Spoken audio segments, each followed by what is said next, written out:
Olá, eu sou Letícia Zen, doutora em Ciências Nutricionais pela FRJ e eu estou muito feliz em retomar o canal com um assunto que é muito comum na minha prática já desde que comecei a trabalhar com nutrição esportiva. Talvez você também tenha essa dúvida. Pode ou não misturar leite com a suplementação de whey protein? Pois é, há tempos atrás eu ficava me perguntando, mas qual o problema de suplementar whey protein e misturar com leite? A whey protein é uma proteína derivada do leite, a proteína do soro do leite. E aí, por bastante tempo, a gente usava essa mistura sem problema algum.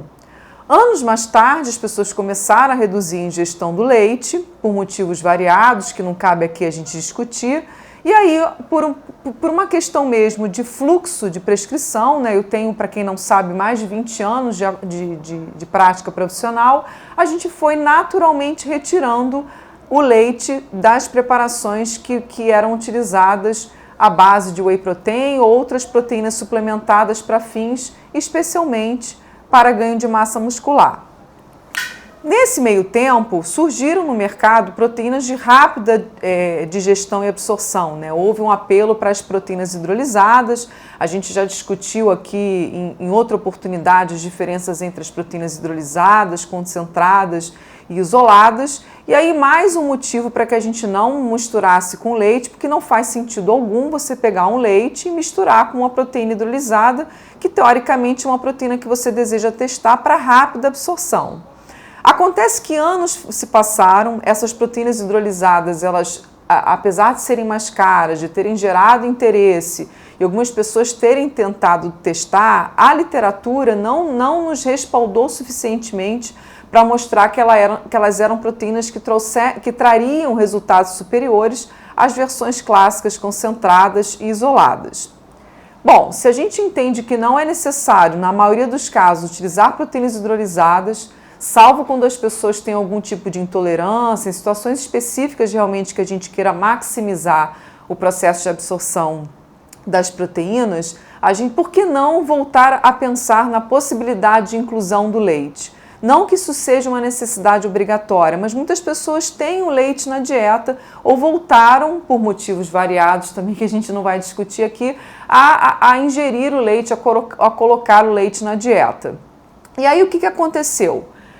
Paralelo a isso, né, a gente percebeu que há uma necessidade da gente começar a pensar que já que o hidrolisado não trouxe resultados esperados para a maioria das pessoas, as proteínas de digestão mais lenta, ao contrário, começaram a mostrar que poderiam suprir o nosso organismo com um tempo mais prolongado de aminoácidos.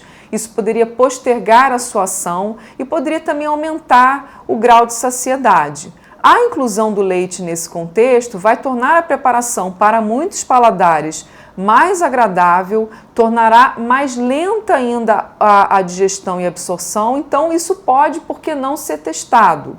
O que a gente precisa só ver é que isso não é uma regra, não é necessário incluir, mas a gente hoje em dia já não pensa mais contrário a essa adição, porque muito pelo contrário, né? Essa adição pode inclusive ajudar as pessoas a terem aí inclusive uma economia de suplementação. A tal ponto que eu vou ser bem sincera com vocês, que eu venho inclusive também me reinventando com o tempo, venho tentando buscar estudos, mas isso ainda é ainda gera um desafio para a gente, porque tem pouca coisa nesse sentido, mas tentando sair um pouco do âmbito só do suplemento e usando o alimento. Eu estou falando isso para vocês porque há pessoas que inclusive a gente consegue trazer uma quantidade suficiente de proteína para a dieta delas só com fontes alimentares e o leite pode ser uma delas. Existem pessoas, por exemplo, que estão adotando a ideia de adicionar o leite no iogurte. Não tem hoje em dia uma pegada forte de opções no mercado de iogurtes ricos em proteína que muitas vezes até não cabem no nosso bolso. Então a mensagem principal desse texto é mostrar para vocês que não existe um alimento mocinho, vilão, todos são possíveis. A gente vai na nutrição olhar para quais são os hábitos alimentares dessas pessoas, se elas têm algum tipo de intolerância, como é que está a questão mesmo de disponibilidade de tempo para preparo, para compra dos alimentos, e a gente vai montando com suplementos ou não. vale destacar que a suplementação acaba sendo só uma questão de praticidade, né, e de especificidade, porque, inegavelmente, a gente tem muito mais condições de controlar as quantidades prescritas em suplementos do que em alimentos. Em alimentos, a gente tem uma variação até nas próprias tabelas de composição. Mas, sinceramente, para a maior parte das pessoas que a gente atende no consultório, essas imprecisões, elas não são significativas. A gente consegue fazer um trabalho muito bom. Então, por isso que eu resolvi trazer para vocês essa discussão que a gente pode chamar de dupla discussão, porque a gente traz um olhar para o suplemento, pensa se ele pode ou não entrar com alimento. A gente está dizendo aqui que sim, para muitos contextos não há problema nenhum de misturar o leite, por exemplo, com a whey protein, mas sobretudo como mensagem final, trazer também a ideia de que muitas vezes a gente pode trabalhar somente com o alimento para ter bons resultados, ok?